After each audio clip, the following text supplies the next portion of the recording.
अस्सलाम वालेकुम गाइस, उम्मीद है आप खैरियत से होंगे।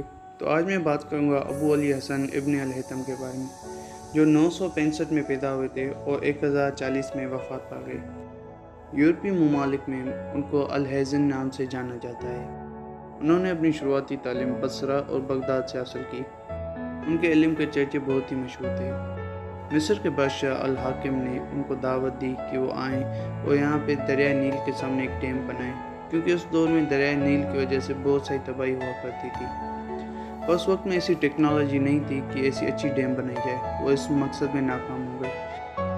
अल हाकिम इस बात से बहुत नाराज़ हुए और उन्होंने उनको सज़ा के तौर पे घर में कैद करने का फैसला किया। 10 साल बाद वो आज़ाद हुए जब अल हाकिम वफ़ात पा गए।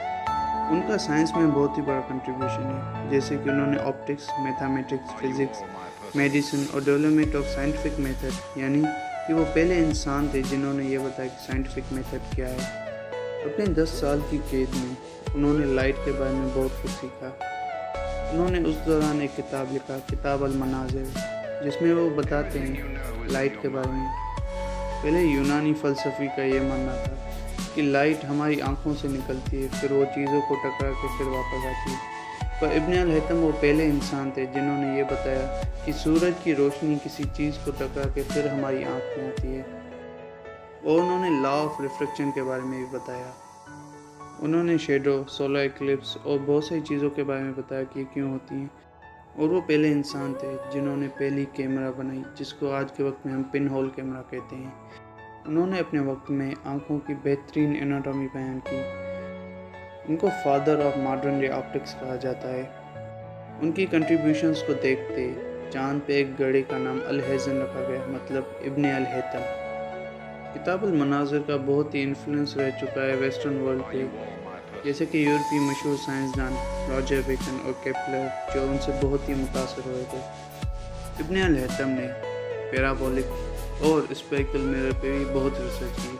उन्होंने ये भी बताया कि एंगल ऑफ इंसिडेंट और रिफ्रैक्शन कांस्टेंट नहीं है, और उन्होंने मैग्नीफाइंग पावर भी डिफाइन किया। उनके नाम से मशहूर प्रॉब्लम्स है जिनको अल हैज़न प्रॉब्लम्स कहा जाता है।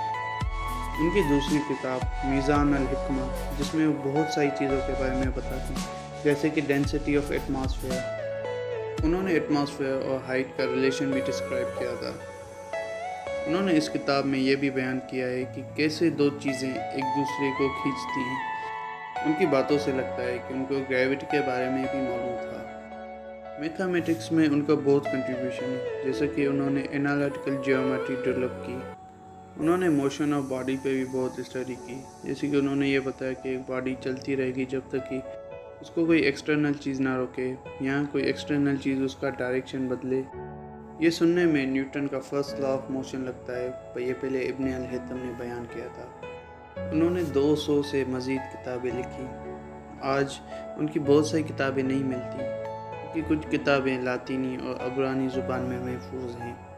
उन्होंने एक किताब एवोल्यूशन पे भी लिखी थी, जिसको मैं समझता हूँ कि आज के वक्त में पढ़ना बहुत ज़रूरी है। इब्न अल हैथम ने बहुत सारी थ्योरीज दी और उन पर प्रैक्टिकल वर्क भी दिखाया। उम्मीद है आपको वीडियो अच्छी लगी होगी। चैनल को सब्सक्राइब करना और वीडियो को लाइक करना न भूलिएगा। इंशाल्लाह आपसे जल्दी मुलाकात होगी एक नई नोबल मुस्लिम पर्सनैलिटी के साथ। तब तक के लिए अल्लाह हाफ़िज़।